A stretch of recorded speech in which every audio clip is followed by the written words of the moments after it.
Përshëndetje të nderuar shikues e televizionit të shtatë, ju flas drejt për drejt nga studio numër 1 e televizionit, studio emisionit frontal me shumë informacione që kanë përgatitur gazetarët tanë, ku fokusi do të jetë një tragjedi që ka ndodhur një ditë më herët në Maqedoninë e Veriut, kur kanë humbur jetën 3 qytetarë nga Kosova, të cilët po vinin pra nga Shkupi për në Prishtinë, dhe të njëjtit vetura e tyre është rrekullisur dhe ka rënë në një humner ku kanë humbur jetën të 3 pasagerët qytetarë të ushtrisë.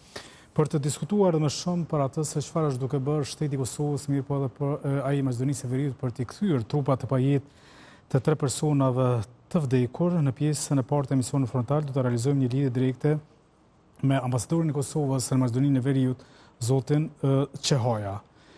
Kurse në pjesën e dytë të emisionit frontal do të flasim për zhvillimet politike në vend, realisht mungesën e këtyre zhvillimeve sa i përket mundësisë së krijimit të institucioneve të reja të Republikës së Kosovës, për çka ka një heshtje nga ana e lëvizjes vetëvendosje, një refuzim nga Partia Demokratike e Kosovës dhe një pauzë që ka kërkuar Lidhja Demokratike e Kosovës. Për të diskutuar edhe më shumë për këtë çështje, në pjesën e dytë të emisionit frontal do të flasim me Syl Ukshinin, opinionist.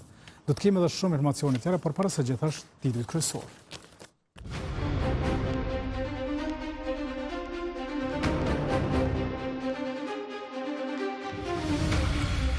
3 qytetarë nga ushtria vdesin tragjikisht afër kufir Kosovë-Maqedoni, vetura ra në humner. Aksidenti tragjik dyshohet se ndodhi nga mungesa sinjalistike së ushtria nesër në Dedzije. Dështon të bëhet seanca ndaj të akuzuarve për masakrën e Reçakut, nuk u caktuan disa avokatë, të tjerët nuk i morën shkresat.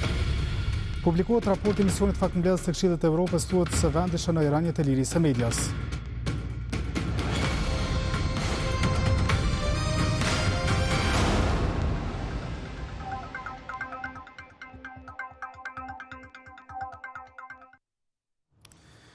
Emisionin frontal nisim me ngjarje tragjike që kanë ndodhur në Maqedoninë e Veriut, pra 3 persona kanë humbur jetën, të gjithë ata qytetarë të Kosovës, të cilën po vinin nga aeroporti i Shkupit për në ushtri, mirë po disa kilometra para se ata të futen në territorin e Kosovës, vetura e tyre është rrekullisur dhe ka rënë në humner.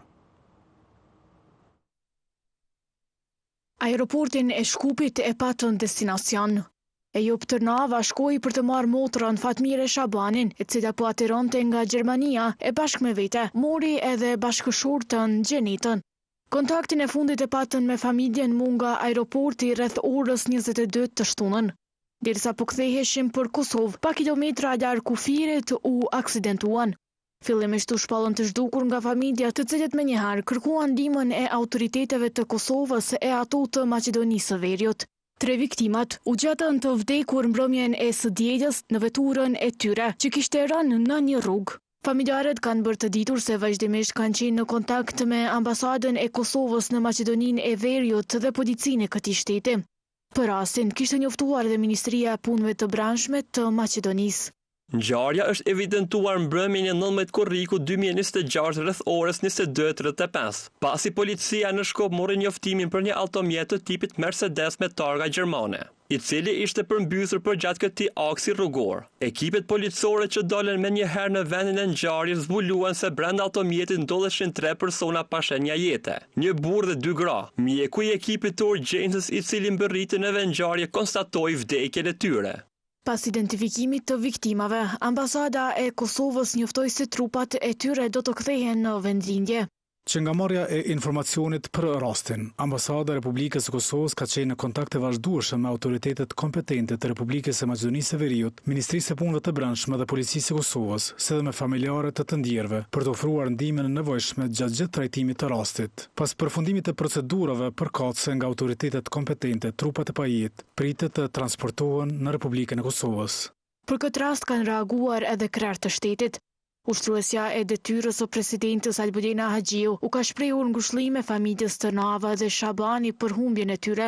Të njëjtën e ka bërë edhe kryeministri në detyrë Albin Kurti. Dhimbje e madhe për familjen Tërnava dhe Shabani, të cilët humbën pra të afërmit e tyre, dhimbje e madhe për vushtrinë e cila nesër ka vendosur që të ketë Dedzije. Oborrin po e bëjnë gati për të hapur dyert për ngushëllime. Dhimbja për tragjedin që mori 3 jetë mes familjeve është e madhe. Ejup e Gjenej Tërnava dhe Fatbardha Shabani, familjar me njëri tjetrin, vdiqën në një aksident trafiku derisa po venin nga Shkupi për në Kosovë. Për shkak të gjendjes së rëndë emocionale, familja Tërnava nuk dishi të prononcohet para kamerës së televizionit. As pra pasaj nuk dhanë detaje rreth këtij rasti. Mirë po ajo çka i thanë televizionit është se po i presin trupat e pajet të vinë në Kosovë pas përfundimit të procedurave nga autoritetet kompetente në Maqedoninë e Veriut. Megjithatë, një nga familjarët për emisionin Kosova Live dha detaje të aksidentit. Sigurisht se Ejupi si vëzit se ka humbur rrugën, ka hyrë në një rrugë qore dhe për aty bandej ajo që ka ndodhur. Si familja Tërnava edhe ajo Shabani po presnin të afërm për ngushëllime. Ishin pikërisht këta që kishin kërkuar ndihmën e parë nga policia e Kosovës dhe Maqedonisë së Veriut. Policia Shkupit serën të nave, numrat I kam posë dhe shkumë, kemi dhe të këshkua e në satasja, ko shkumë se ka dullen. Në shenjë solidarizimi për fatkeqësinë e këtyre 2 familjeve nga Vushtria, e Marta do të shpallet ditëzie. Kemi pas të planifikuara aktivitete, sot ka pas me filluar në mbrëmje festivali I diasporës, që ka pas shumë aktivitete, por I kemi anulluar të gjitha këto aktivitete traditore, I kemi shtypur për një datë tjetër, për cilat do të njoftojmë të gjithë qytetarët e Mergaten. Po ashtu, komuna Voshtrisë nesër do të shpallë ditë zije. Ngushëllime për familjen Tërnava dhe Shabani kanë shprehur edhe bashkëvendasit e tyre. Shpreh ngushëllime familjare të tre që humbën jetën tragjikisht. Ju kisha lut qytetarët që natën mos sotojnë shumë. Ngushëllime të gjithëve që humbën jetën komunikacion. Varrimi I të ndjerëve ende nuk dihet se kur do të bëhet.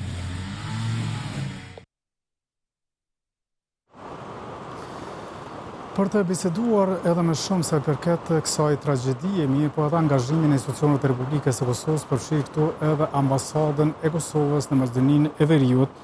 Do të flasim me ambasadorin e Kosovës në Shkup, zotin Qaja. Përshëndetje, zoti Qaja.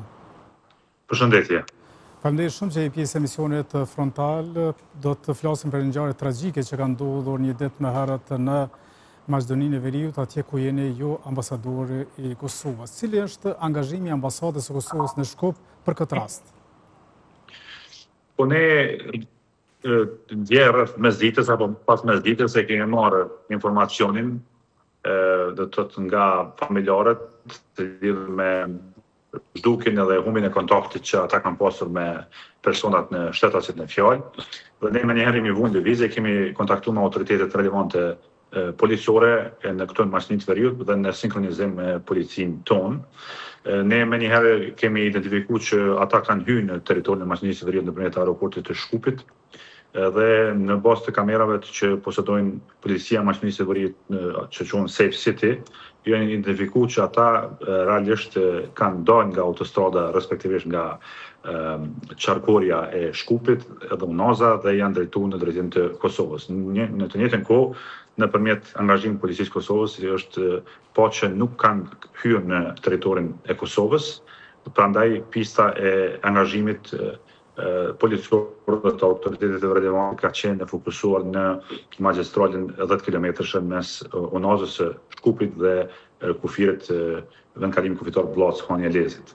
Fatkeqësisht do të thotë pas një periudhe të kërkimit e cila është bërë më shumë në zonën do të thotë e Majt në drejtim të Kosovës nga Lepenci, në bazë të informacioneve operative që ka marrë policia këtu e Maqedonisë së Veriut, është identifikuar që vetura fatkeqësisht ka pasur një fatalitet në pjesën e epërme për shkak të faktit që nga sesi I veturës në këtë rast është orientuar për një arsye apo tjetër në pjesën e të pa përfunduar të një segmenti të autostradës Shkup-Bllac 1 kilometrëshe dhe aty do të thotë vetura është përplasur, është përmbysur dhe kemi fatkeqësisht tre viktime. Dhe në vjen shumë keq për atë se çfarë ka ndodhur, pra 3 anëtarë, le të themi, të një familje kanë humbur jetën në kohën kur ata po ktheheshin dikush nga vendet e perëndimit për të bashkuar dhe për të kaluar pra pushimet në verë këtu në Kosovë. Ndodhi kjo tragjedi për shkak na ka prekur të gjithë dhe sigurisht edhe ju si ambasador për shkak të angazhimit që keni pasur këto ditë për t'ju dalur në ndihmë familjes, për shkak ju keni thënë se jeni në kontakt me familjarët e të ndjerëve.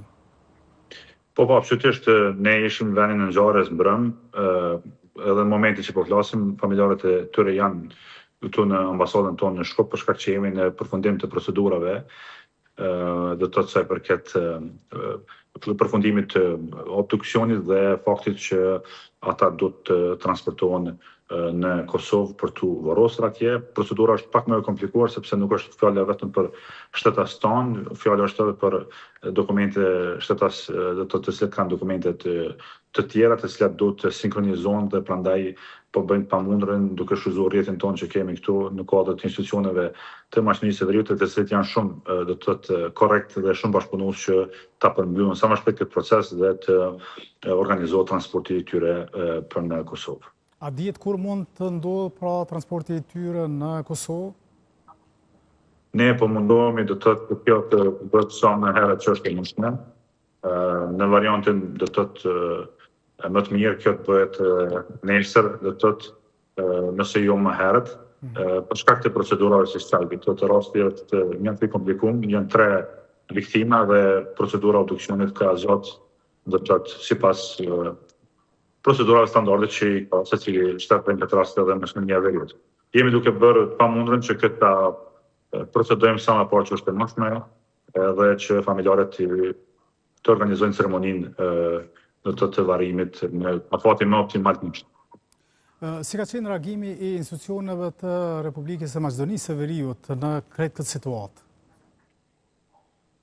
Kanë reaguar mjaft profesionalisht në bazë bashkëpunimit që kemi edhe në nivel bilateral, kjo reflektohet edhe në nivele të tjera, në këtë rast edhe në bazë të mirëbesimit të krijuar në nivel të bashkëpunimit sigurisë dhe policore, kanë reaguar gjitha nivelet e policia kufitare, policia intervenuese dhe të organet e kërkim shpëtimit e kështu me radhë, që ka pasur një bashkëpunim dhe menaxhim të gjitha strukturave, e të cilat kanë komunikuar jo vetëm me neve si ambasadë, por edhe me homologët e tyre në Kosovë, do të thotë me strukturat relevante policore. Fatkeqësisht nuk është rasti i parë që ne kemi në këtë magjistrale. Nëse ju kujtohet para 3 viteve kemi pasur një rast ku kemi humbur 3 qytetarë në Lepens, lumin Lepens. Është fatkeqësi që brenda 3 viteve ne i humbim 6 qytetarë shtetas tonë në këtë segment. Dhe është gjë rasin që t'i bëjë thirrje gjithë udhëtarëve të cilët shfrytëzojnë këtë magjistrale që të kenë kujdes gjatë kalimeve këtu, jo vetëm gjatë sezonit, por çdo herë më shumë, që të kenë kujdes për shkak të sidomos gjatë natës shikueshmëria është më e dobët dhe në rastin konkret ka qenë një fatkeqësi shumë e madhe sepse vetura është orientuar në një zonë ku thjesht nuk ka sinjalistik dhe është një segment i autostradës i cili është komplet i papërfunduar dhe nuk ka bariera fizike do të quaja dhe sinjalistik, të cilat në këtë rast kanë përfunduar me fatalitet. Që besoj që është dashur të ketë sinjalistik, besoj që autoritetet e Maqedonisë të Veriut janë duke shërtuar edhe këtë pjesë mungesën e sinjalistikës në rrugën që po ndërtohet. Po, besojmë që këtu ne do të angazhohemi që të ketë më shumë thjesht sinjalistik në atë zonë, po ajo është rrugë që nuk është funksion realisht. Dhe nuk dihen shkaqet që kanë orientuar, mund të jetë GPS-i i cili nuk thjesht kjo preliminare, po mund të jetë GPS-i që ka orientuar gabimisht në atë drejtim. Gjithsesi që dëmi është bë, kemi një fatalitet prej 3 personave që i kemi humbë, dhe tashmë siç e dini edhe në aspektet e tjera, kjo autostradë vetëm sot do të ndërtu. Kjo pjesa e parë që është prej 1.5 km apo 2 nuk është futur kur në funksion, sepse duhet lidhet me pjesën tjetër e cila tash pritet të fillojnë punimet pas nënshkrimit përfundimisht të kontratës që kanë bërë autoritetet këtu me operatorin ekonomik dhe të cilat do të lidhen pjesën tonë të autostradës me pjesën e Maqedonisë së Veriut dhe tutje me korridorin 8. Është dhënë një shpjegim nga autoritetet në Maqedoninë e Veriut se pse mungon, pra po thoni që është një rrugë pa krye, një rrugë që nuk është në funksion. Si ka mundësi që atër veturat të futen në këtë rrugë e cila nuk është në funksion? Realisht veturat nuk futen në atë rrugë. Përdoret magjistrala vjetër, ajo është vetëm një segment do të thotë i cili ka filluar punën aty, do të thotë një segment i vogël i asaj që pritet të jetë autostrada Shkup-Llac, dhe ajo nuk ka mundur me u fut funksionante. Dhe tash si kanë hyrë në këtë drejtim, duhet autoritetet të relevante, hetuesia ta konstaton sakt pse kanë hyrë, do të thotë dhe orientu në këtë segment i cili nuk është shumë funksion. Do të është fjala për një segment i cili nuk përdoret në rëndom, por përdoret magjistrala thjesht ekzistuese që është. Dhe prandaj do të nuk ka as sinjalistik të duhur dhe as nuk ka bariera dhe do të thotë angazhime tjera nga autoritetet relevante këtu që të pengojnë do të thotë lëvizjen në drejtim të këtij segmenti që mundova ta shpjegoj.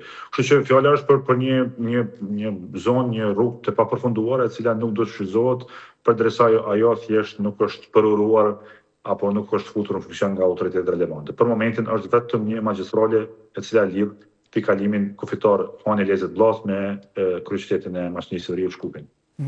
E thatë pra edhe ju që në një kohë të shkurt kanë humbur jetën 6 qytetarë nga Kosova në këtë rrugë, të cilët kanë qenë duke kaluar dhe siç duket paraqet rrezik për ata të cilët kalojnë përmes kësaj rruge. Si ambasador, cili është mesazhi që ju keni për qytetarët e Kosovës të cilët kalojnë nëpër këtë rrugë?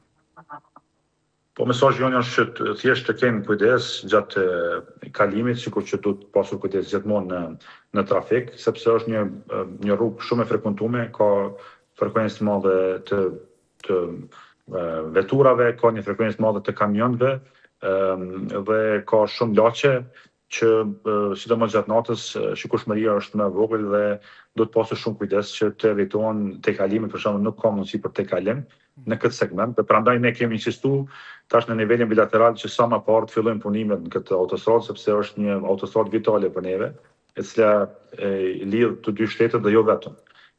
Dhe në këtë drejtim do të rritej edhe niveli i sigurisë, mendojmë, sepse fjala është për një autostradë e cila pritet të ndërtohet këtë pjesë, e cila do të jetë standardeve, do të thotë ekuivalente në presim me standardin që ne kemi të autostradës Arben Xhaferi. Ambasador, të falenderoj shumë që ishe pjesë e misionit frontal. Falenderoj për ftesën. Ishim pra në lidhje direkte me ambasadorin e Kosovës në Maqedoninë e Veriut, ku folëm për rastin tragjik që ka ndodhur një ditë më herët, e po ashtu edhe për angazhimin që ka pasur shteti i Kosovës në raport me këtë tragjedi që ka ndodhur, ndërkohë një aksident rrugor është regjistruar këtë hënë edhe në rrugën e Kombit në segmentin Rubek-Rashen. Si shkruan mediat shqiptare, një automjet tonazhi të rëndë është përplasur me një mjet tjetër ku kanë mbetur të lënduar 4 anëtarë të një familje nga Kosova. Në vendngjarje kanë ndërhyrë ekipet emergjente, ndërsa të lënduarit mësohet se janë jashtë rrezikut për jetë. Pamjet nga vendi i aksidentit tregojnë dëmë të mëdha të automjetit përfshirë në këtë përplasje.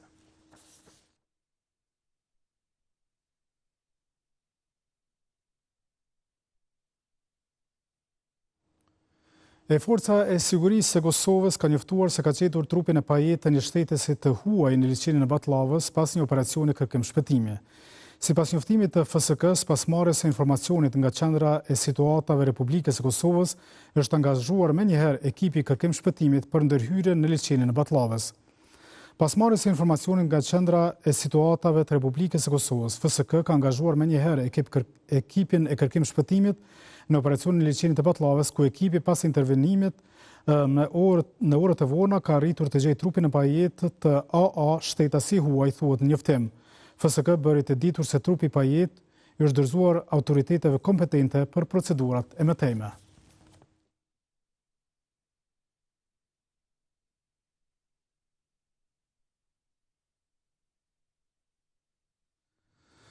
Tregohej shumë trem në rrjetet sociale, mirë po kur doli para gjykate ai i cili ka kërcënuar kryetarin e organizatës së veteranëve të luftës së ushtrisë lëndare të Kosovës, u tërhaq. Për më tepër edhe kërkoi falje për fyrjet e kërcënimit që ja ka bërë Hysni Gucati.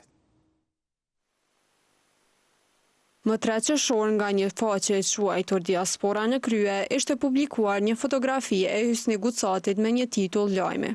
Prokuroria heton Hysni Gucatin, mori rrogë për 19 vite si sekretar shkolle pa shkuar në punë, thuhej atë.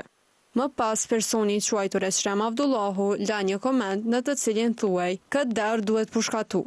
E për Avdullahun një veprim i tillë pati pasoja të mëdha. Të hënën në gjykatën themelore në Drenas është mbajtur seanca gjyqësore ndaj tij, pasi që u akuzua për veprën penale kanosje. I akuzuari pranoi fajsin.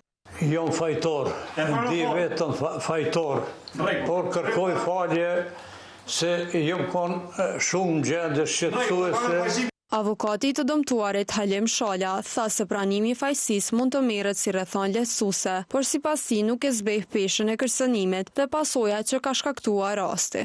I akuzuari e ka pranuar fajsinë, edhe pse i akuzuari pranon fajsinë, ky fakt nuk mund ta minimizoj rrezikshmërinë. Nuk mund ta minimizoj penale. Kur kemi parasysh autoritetin e zotit Gucatit. Autoritetin e zotit Gucatit. E gjyqtari Shefqet Baleci tha se gjykata e miraton pranimin e fajsisë, ndërsa gjykimi do të shpallet në seancën e radhës. Pasi gjykata në komunicinë e bashkëkohën e gjykimit në ditë pas përfundimit shqyrtimit gjyqësor, Bosnia 365 parmjet kërkës në rëndim, shkolla e gjykimit do të bëhet me datën 23 korrekt 26 në orën 9:30.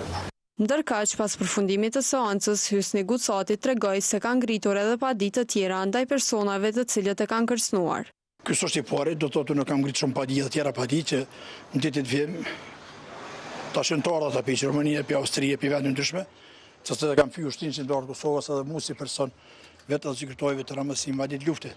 Gucati gjithashtu i bëri thirrje dhe çdo veteran e invalidit të cilët e ndjejnë veten të fyer nga këta persona të marrin masat e nevojshme ligjore. Një seancë tjetër ka dështuar të mbahet sot në Kosovë, fjala është për seancën ndaj të akuzuarve për masakrën e Reçakut. Nuk u caktuan disa avokat, kurse të tjerët nuk i marrën shkresat. Gjithçka ishte gati të një seanca ndaj 21 të akuzuarve për masakrën e Reçakut. Po fillojmë seancën e shëtimit qytetarëve në çështjen penale, kundër të kandidatit Obrat Stevanović, i cili është ngarkuar për vepra penale sipas aktit të prokurorisë speciale të Republikës së Kosovës për datën 30 gjykatës 2025. Ndonse nisi probleme patën që nga fillimi i saj. Fillimisht, evidente ishte mungesa e të pandehurve që do të gjykohen në mungesë, por të pranishëm nuk ishin edhe avokatët e tyre. Sipas kryetarës së trupit gjykues Violeta Namani Hajra, disa prej avokatëve të akuzuarve nuk janë pajisur me shkresa të lëndës, derisa për 4 prej tyre mbrojtje nuk janë caktuar fare. Gjë që bëri këtë seancë të shtyhet. Ndërkaq, prokurori special Ilir Morina tregoi se kanë bërë edhe kërkesë në odën e avokatëve për më shumë informacione lidhur me avokatët e caktuar. Ndonse ju ka dërguar email, më pak se gjysma prej tyre janë paraqitur në prokurori për t'u pajisur me shkresa të lëndës. Me datë 10/7/2026 ju kemi dërguar email të gjithë avokatëve të angazhuar në këtë çështje penale. Në këtë rast, vetëm 11 avokat kanë ardhur dhe i kanë marrë shkresat e lëndës, për të cilët kemi evidencat 10, kërkoj falje 10 avokat. E për këto arsye, Morina bëri kërkesa të përmbyllje të seancës për shkak të jo përmbushjes së kushteve për vazhdimin e saj. E sipas avokatëve që morën pjesë në të, pati edhe ankesa për njoftim shumë të vonë. Kjo para një javë unë nuk e kom ditë asë të rast se çka ka po, ta shumë njoftu me prokurorin me ju.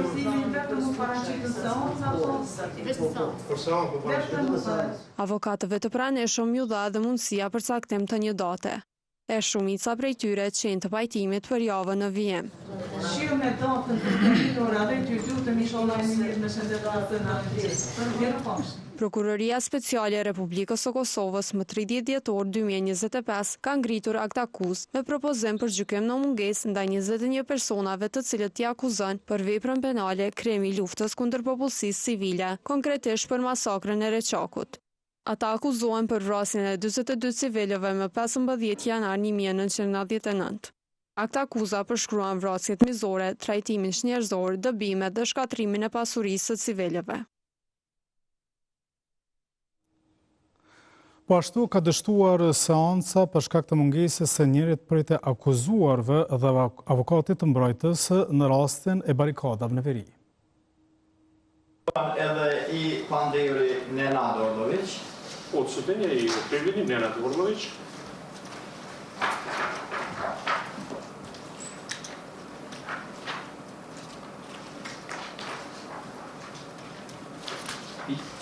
Njëjtë gjykata I ka dërguar ftesë rregull. Isto sud je podneo znači uredni poziv.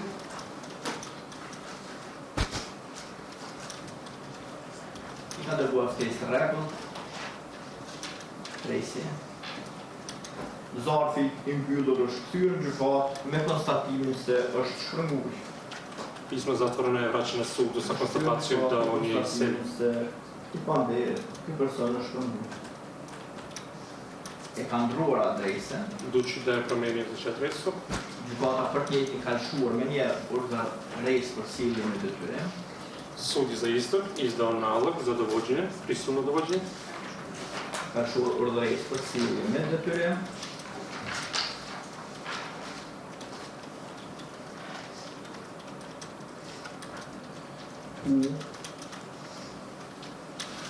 Policia e Kosovës. Dhe policia e Kosovës në datë 16/7/2026, 16/7/2026 godine, e ka njoftuar gjykatën, je obavestila suda,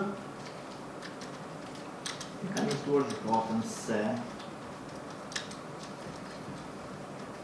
kanë shkuar ta ekzekutojnë urdhërese. Obavestili suda da su bili da izvrše znači ovaj nalog. Mirë po, međutim, banesa është e mbyllur, stani je zatvoren, ndërsa dakle, nga kontakti me fëqinjet e tij, iz kontakta sa njegovim komšima, susjednika, nga kontakti me fëqinjet e tij, policia e njoftuar se ky person, policia je obaveštena da ovo lice është shpërngulur në Serbi. Je iseljeno za. Emisionin frontale vazhdojmë me informacionet të tjera dhe flasim për mbledhjen e Këshillit Prokurorial që u mbajt sot gjatë ditës dhe u diskutua për kthimin e mundshëm të prokurorëve serb të cilët para 4 vitesh e kanë lënë punën. Mirë po u refuzua kërkesa që ata mund të rikthehen. Gati 4 vjet pasi kishin ofruar dorëheqjet e tyre plot krenari. Gjyqtar, prokurore, policë serb të angazhuar në institucionet në veri, atë kohë thanë se po heqin dorë nga detyra për shkak të zhvillimeve në komunat veriore. Tash, ata vëduan të kthehen në këto vende të punës. Fillimisht, disa gjyqtar serb kanë dorëzuar kërkesë për të rikthyer në vendet e tyre të punës në veri. Njëjtë sikur gjyqtarët, kërkesa të tilla janë dorëzuar edhe nga prokuror dhe stafi mbështetës të komunitetit serb në Këshillin Prokurorial të Kosovës. Kjo kërkesë nuk mori reagim pozitiv në Këshillin Prokurorial të Kosovës që u mblodh këtë hënë. Pikërisht për këtë arsye konsideroj se kthimin e detyrës prokurorëve dhe stafit administrativ që kanë dhënë dorëheqje me vullnetin e tyre nuk gjen mbështetje në vendin juridik të Republikës Kosovës. Është e padiskutueshme edhe në aspektin profesional se dorëheqja është akt I njëanshëm dhe vullnetar. Kryesuesi Arjan Gashi propozoi që për këtë çështje të diskutohet në takimet e radhës me arsyetimin se duhet konsultim me Këshillin Gjyqësor. Ai shtoi se po ashtu duhet të përgatiten edhe materialet. E në mbështetje të tij doli të jetë edhe antarja Elza Bajrami Kastrati se veprojnë ndryshe do të bëhet shkelje ligjore. Jam absolutisht kundër kthimit të tyre në pozitat e prokurorëve dhe të stafit administrativ në sistemin prokurorial të Kosovës. Në anën tjetër, antarja Arlinda Muqa tha se kthimi I prokurorëve dhe stafit mbështetës serb mund të ndodhë vetëm nëse I nënshtrohen procedurave të rekrutimit. Propozoi që të mbështetet ajo që deklaroi Vuniqi dhe që të refuzohen tërheqjet e dorëheqjeve dhe të dërgohen te presidentja për lirim nga detyra. E vet kryeprokurori tregoi se nuk ishte I njoftuar lidhur me rastin pasi sapo ka marrë detyrën. Pas shqyrtimit të kërkesës, shumica e anëtarëve të Këshillit Prokurorial vendosën ta refuzojnë atë.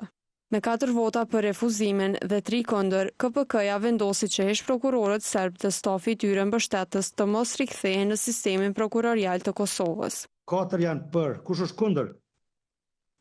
3 janë kundër, abstenim nuk ka. Për herë të parë pas marrjes së detyrës së kryeprokurorit të shtetit, Zejnullah Gashi pati një mesazh për prokurorët. Sot nga këtu duhet të drejtohem secilit prokuror të Republikës me një mesazh të qartë.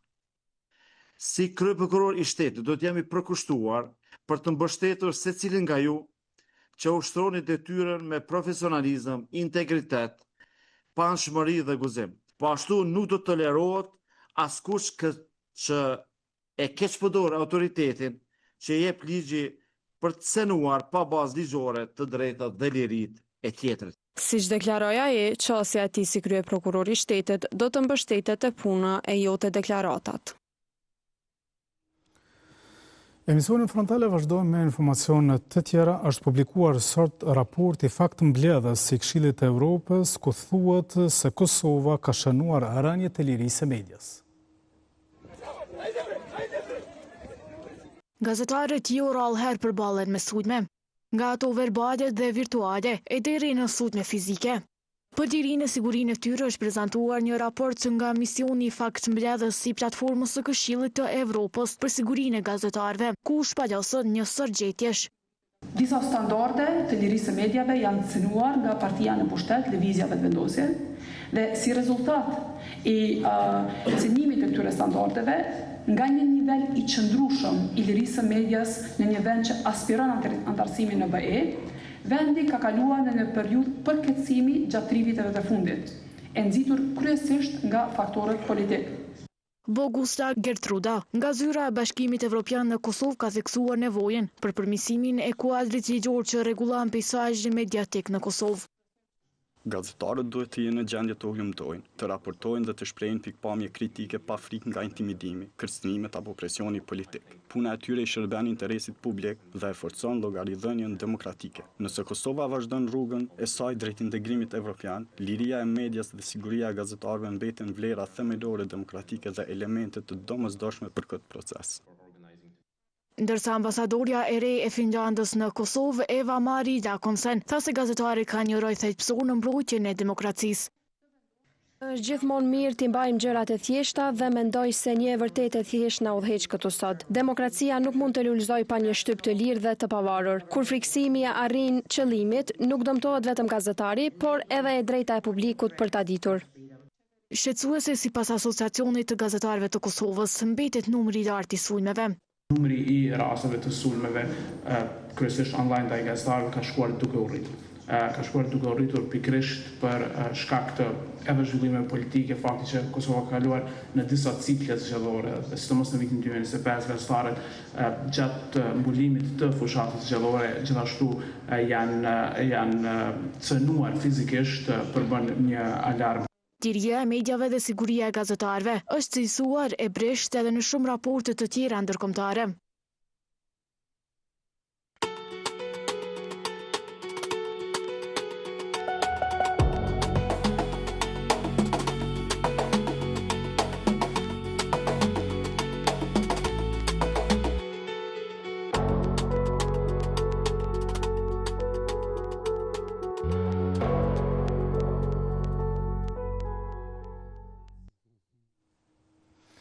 Kthehemi në studion e emisionit frontale për të biseduar për një temë që është shumë aktuale, mirë, po pak po bëhet për të. Pra fjala është për krimin e institucioneve të reja të Republikës së Kosovës të dalë pas zgjedhjeve të qershorit. Fillimisht nisën disa takime të kryetarit të lëvizjes vetëvendosje me partitë deri opozitare, pra Partinë Demokratike të Kosovës dhe Lidhjen Demokratike të Kosovës, mirë po rrugës po të disa ndryshime dhe zhvillime interesante brenda LDK-s, për çka ky subjekt politik kërkoi një pauzë.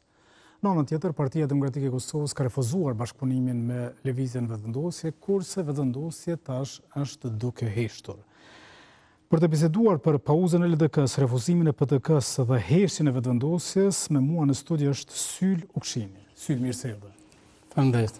Faleminderit që je pjesë e emisionit frontal, pra do të flasim për këto temat që kanë të bëjnë me krimin e institucioneve të reja të Republikës Kosovës, për çka duket që kemi me urgjencë, po pak po punohet në këtë drejtim. Po jo paske caktu të LDK-ja pauzë. Dorën zemër për kundër meritave, natyrisht që çdo subjekt që ka ekzistuar në këtë rrugtim ka meritet, po LDK-ja gjithherë është kështu për do far pauzat gota, i ka pas gjithherë dhe ka prit, si thush, në gjari të rjedhen dhe të shkoj pas rjedhës në gjari. Po, këtë rjedhen ose pauzat më të mëdha ka me Lumer Abdixhikun, unë e kam thonë dhe nuk kam kur gjohë personale, po LDK-ja ka kryetar më dëpt në historinë e saj që nga themelimi. Absolut. Edhe kur e qëtë të dorën kështu dhe thëtë e këmë zbulu një grupë armicor ka pas mu bashko opozita dhe na më bëhapim sytë, më duke i se kur e në Verhoxha, kur thënë të partia është vigilente dhe për i zbëllën grupet armicore. Ky zbëllek i grupe armicore se kanë pas mu bashku opozita, gjo që aja në fakt ishte e kundërta, do të ishte një lajmi mirë nëse opozita bashkot, sepse opozita qatë punë ka, këthën të e këmë zbullu një komplot. Ndërko që komplotin ndodhë mrapa dhe erës ato edhe mrana partisë, LDK vjen me një proces jashtëzakonisht të vështirë dhe unë e kam thënë që zgjedhjet e kalume nuk kanë qenë as për shkak të PDK-s, as për shkak të VV-s, por kanë qenë vetëm për shkak të LDK-s, Lumer Abdixhikut dhe Vjosa Osmani, të cilët duke menduar se duke u bë bashk si një gati, kanë qenë si thush një lloj jo zyrtarisht një lloj degë ose krahu i VV-s mrana LDK-s, për shkak se dihet që presidenti u bë mendimin e Lumer Abdixhikut, që në fakt Lumer Abdixhiku i mësoi kryeministit Kurti të harronte qeverinë dhe të mos shkonte në zgjedhje, po pastaj Lumer Abdixhiku u bë pengesë në zgjedhjet e shkurtit, kalum domethënë që opozita të bëhej bashk, sepse ai konsideronte që ky është rrezik i madh më bashku opozita, ndërkohë që vetëm opozita nuk ka qenë që opozita të bashkohet, dhe çuditërisht zgjedhjet e kaluara ky nuk shkonte domethënë në qeveri për të hapur situatën, dhe tani i njëjti njeri vrapon atje dhe Po ndoshta ka kuptu gabimin që atëherë pa të refuzu në çdo formë bashkëpunim, edhe me lëvizjen vetëvendosje, po edhe me partitë opozitare. Jo, unë mendoj që ai të gjithë është ditë kjo domethënë, që ai ka më shumë një lloj, si të thush, e ka pas më shumë një lloj afërsie me VV-n, domethënë edhe me Vjosa Osmani se sa me disa njerëz në LDK, e më pak me opozitën. Po ai konsideroi që kthimi i Vjosa Osmanit do të bëj bum në LDK, do të forcohen dhe do të kapin pushtet më shumë. Dhe doli që nuk është ashtu. Dorën zemër e kam ditë që Vjosa Osmanis nuk sjell ndonjë ndryshim, sepse është lexuar që ajo po vrapon për pozitën e vet të presidentit. Po ajo që është më absurde, ku janë Vjosa Osmani dhe Lumer Abdixhikut që na thonin që Kurti është rrezikshëm, një njeri i rrezikshëm, një njeri që po e shkatërron Kosovën, dhe pastaj qonë vrap me tesha të reja, parfumosën edhe me shku të njeri rrezikshëm e bo koalicion. Absurdi. Ky njeri rrezikshëm është fituesi këtyre zgjedhjeve dhe padyshim për me kriju institucione do të më bashkëpunu. Absolut. Unë konsideroj që gjithsesi, por unë mendoj që nuk duhet në fshata dhe në komunikime publike të përdorë gjuhë ekskluzive, ekstreme, sepse atëherë domethënë ose duhesh mi gëlltit ato fjalë që ke dhënë. Ç'është po ndodh? Po, sepse ishte një skenë që të vend teksto e torpshme kur e sheh Vjosa Osmani do shkon takim. Ndërkohë ajo ishte prish kishte me Kurtin, kishte braktis LDK-n, ta shkonte në emër të LDK-s, domethënë ishte një farë skene kështu tragikomike. Ndërkaq për të PDK është ditë. Me rastin që u bën në Skenderaj kundër Sami Lështakut, unë e dita që aty u vrau mundësia për të bashkëpunu PDK dhe VV.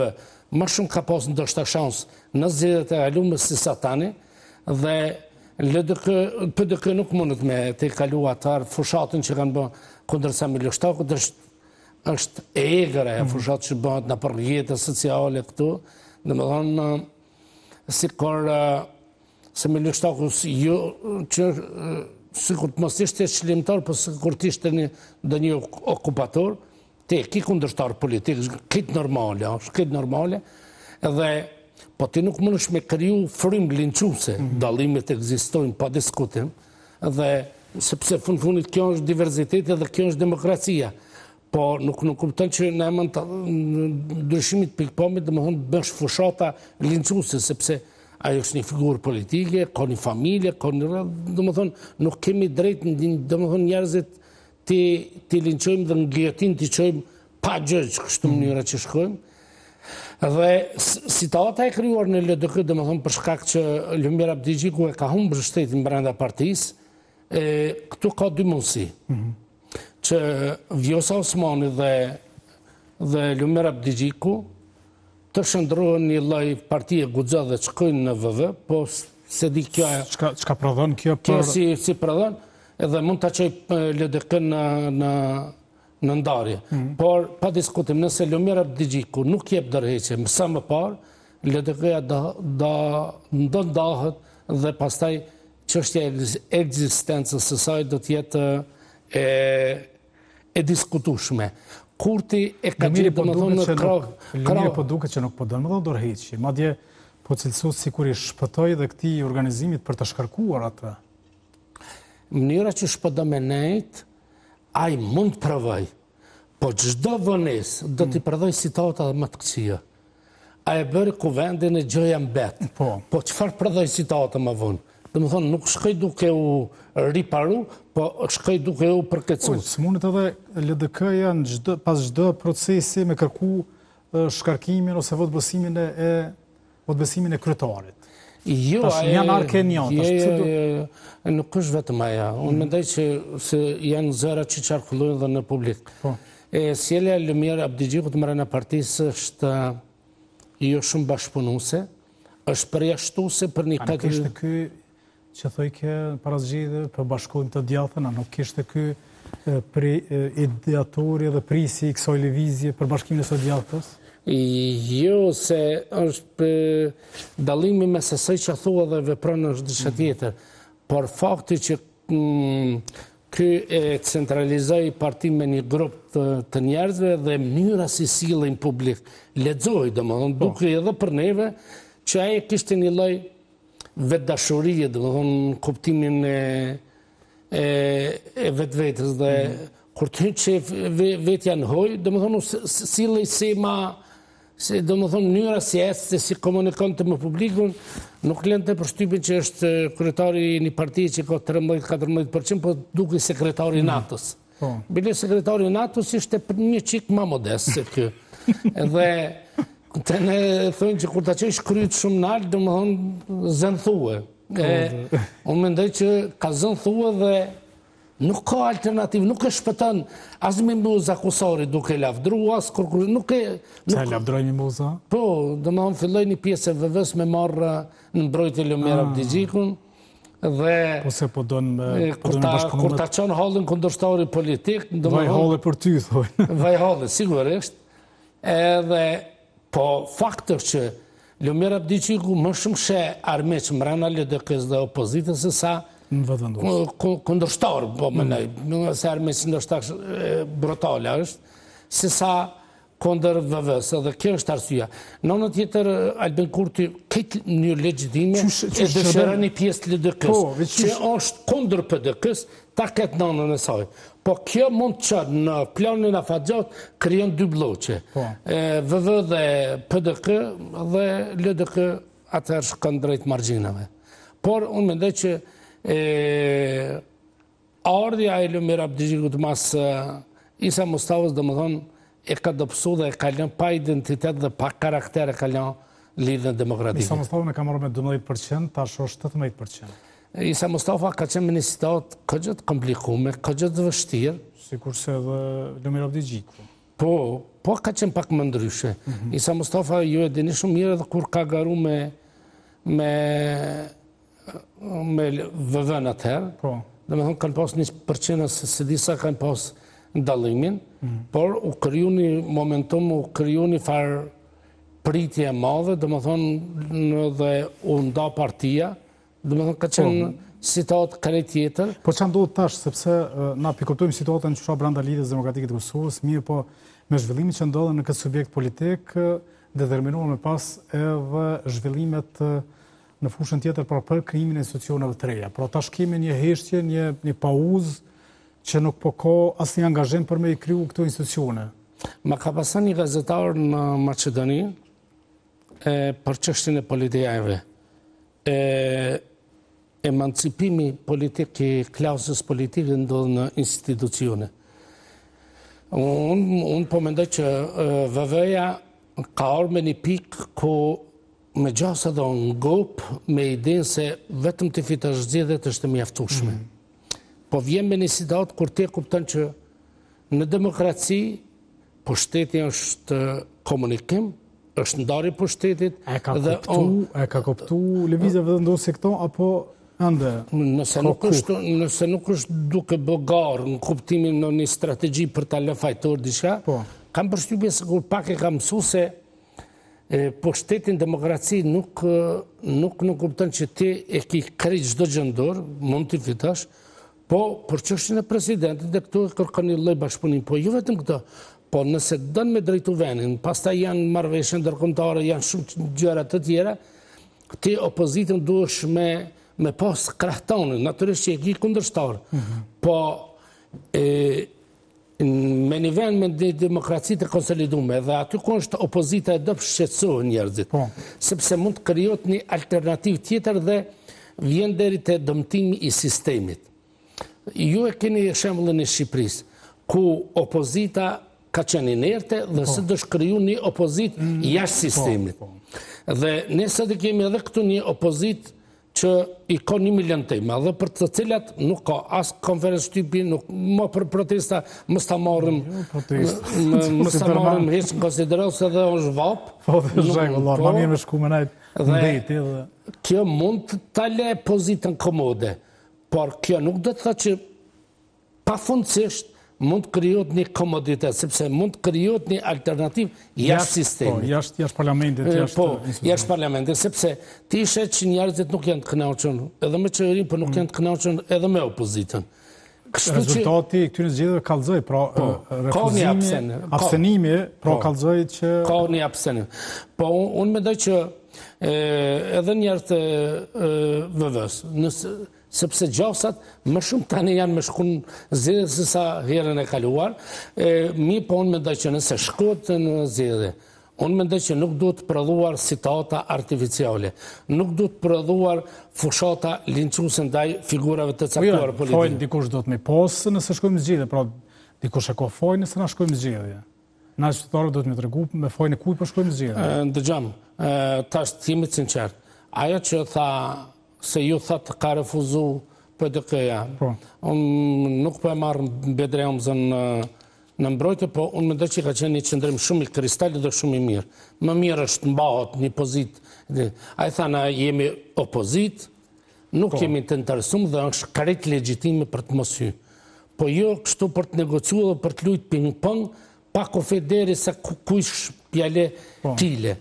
Edhe qeveria edhe partia në pushtet, nëse ka vërtet synimi për me zgjedhë një kompromis, me gjithë një kompromis për presidentin, atër du dalë konkretisht me zgjidhje. E kanë vërtet qëllim për zgjedhjen e presidentit, apo ma shpejt, ma letë shkojnë në zgjedhje? Jo, me pas qëllim, aja ishë kry. Arsim, sepse unë e kam përmend disa herë. Rogova e ka pas për qef pozitën e presidentit, jëtë kryeministrit. Dhe a i sa janë bëzjedhët, minëherë i ka afru një partijet të opozitës, i ka afru pozitën e kryeministrit, duke marë për veti dhe duke rezervu për veti pozitën e presidentit. Edhe kur ti mund të bëjsh njëjtën gjë, e ka pozitën e kryeministrit dhe thot partijës me cëllën dënë me hi, ose thot ma jepni në emën, ne votojmë, sepse është e qartë, nëse VV është e gatshme të jap votat për një kandidat që do të propozohet jashtë VV-s, shko drejt një kandidati. Për ndryshe ne vazhdojmë telenovelën e zgjedhjeve. Tash dikush mund të thotë hyjmë në zgjedhje, po zgjedhjet e kanë një kuptim arsim. Ti zgjedhjet e fiton për me çuar një projekt përpara. Kosova në rrafshin ndërkombëtar duhet të përshpejtojë, është situatë jashtëzakonisht dinamike, është shumë e lëvizshme rrafshin ndërkombëtar dhe ajo që është shqetësuese për mua, me thënë drejtën se poshtë një ministër thonte i bëj bashkisë ndërkombëtare kërkesë me izolu Serbinë, ndërkohë që Serbia dita po nënshkronte marrëveshjen me Shtetet e Bashkuara në Washington. Diplomacinë do të me lexu këtë ndryshe, do të me qenë shumë serioz, komunikimet ne mund t'i bëjmë për publikun e mbrëmshëm, për konsum të mbrëmshëm. Po këto nuk e forcojnë pozitën e Kosovës. Dhe unë e di shumë mirë se kam punu gjatë ministri, folderat dhe dosjet që hapen për Kosovën dhe sidomos për vendet e vogla nuk është kollaj, sepse nuk janë të kërkuara vendet e vogla. Prandaj Kosova është shumë e vogël dhe par nga kjo perspektivë mungesa e institucione afatgjate, domethënë jo me ushtrues detyre, e dëmton Kosovën në këtë rrafsh, sepse unë mendoj që në momentin kur është nal dialogu strategjik me Shtetet e Bashkuara të Amerikës, unë mendoj që Ministria e Jashtme është dashur ta ketë një dokument të saktë çfarë duhet veprojë ministri i ri, Glauco Konjuca. Ndoshta ja kanë dhënë, po unë nuk kam po, domethënë duhet më marr seriozisht këtë gjëra, sepse po e hopëm hapin, nuk kapet hapi dhe Kosova ka shumë prioritete, edhe në çështjen e njohjeve, edhe në çështjen e antarësimit, edhe në fuqizimin e pozicionit të saj ndërkombëtar, dhe natyrisht që e tha edhe ish ambasadori amerikan, kur ti nuk ke një qeveri, domethënë afatgjate, hezitojnë edhe investorët të vinë. Dhe nëse ne i hupim krejt këta hapa, është pak problematike, domethënë ta kapim situatën. Ne mund të flasim për çështje politike, për inate politike, po arsim një gjë duhet me ditë. Këte kanë pranuar dhe ndërkombëtar, këte kam nohat dhe kam pa, dhe ma kanë thonë dhe shumë diplomat. Ne dikun të viti 2012-2013, ne kemi qenë edhe para Shqipërisë, edhe para Macedonisë, edhe para Malit Zi, në kuptimin e investimit, kuptimin e infrastrukturës, domethënë ka pas një dinamik dhe ka pas një trend zhvillimi. Sa që nganjëherë, e thojnë edhe cenikët, që kjo shpejtësi e ecjes së Kosovës i ka friksu disa vende dhe disa vende kundërshtarë të Kosovës, që pastaj domethënë ai kanë prodhu do agenda të cilat sot kurkush nuk po i përmend, domethënë kemi edhe agendën e demarkacionit, një tradhti e madhe kombëtare me cilën kurkush smirret. Ata që janë marrë domethënë janë sistemun pushtet këgjë mirë dhe nuk e përmendin, por unë mendoj që ky vend duhet t'i adresojë të gjitha çështjet dhe duhet t'i çojë të gjitha çështjet përpara, sepse ne mund të shkojmë në zgjedhje, mund të lavdërojmë, unë mujta arsimi mu, por në fund cili është fitimi i Kosovës. Çfarë fiton Kosova me këtë mungesë të institucione? Unë mendoj që partitë politike vërtet duhet të këndellen, edhe në pozitë edhe në pozitë, sepse të qenit në pushtet nuk e krijon ndoshta një vetë mjaftueshmëri, por kjo rrezikon domethënë pastaj ecjen e Kosovës në kuptimin e integrimit të ndërkombëtar. Syllun, të falenderoj shumë që ishe në emisionin frontal. Faleminderit edhe ju. Ndërkohë, shikues të nderuar, ne vazhdojmë emisionin frontal me një lajm të fundit që na vjen nga Istoku, një ngjarje e rëndë ka ndodhur në këtë qytet, ku nga një aksident i regjistruar në Istog kanë humbur jetën 2 persona, ndërsa 3 të tjerë kanë pësuar lëndime.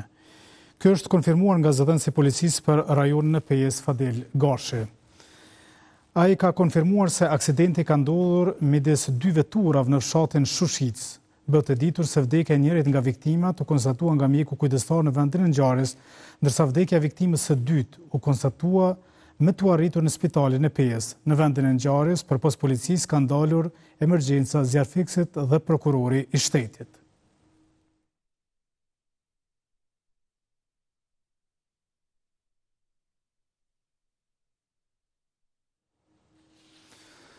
E nisëm këtë magazin informative me një ngjarje të rëndë dhe përfundua me këtë ngjarje të rëndë, pra me këtë vdekje të dyfish që ka ndodhur në qytetin e Istogut nga një aksident i rëndë që ka ndodhur atje. Ne po japim fund për sot këto. Ju për informacione tjera mund të klikoni në gazetën Express, kurse në orën 19:30 është edicioni qendror i lajmeve.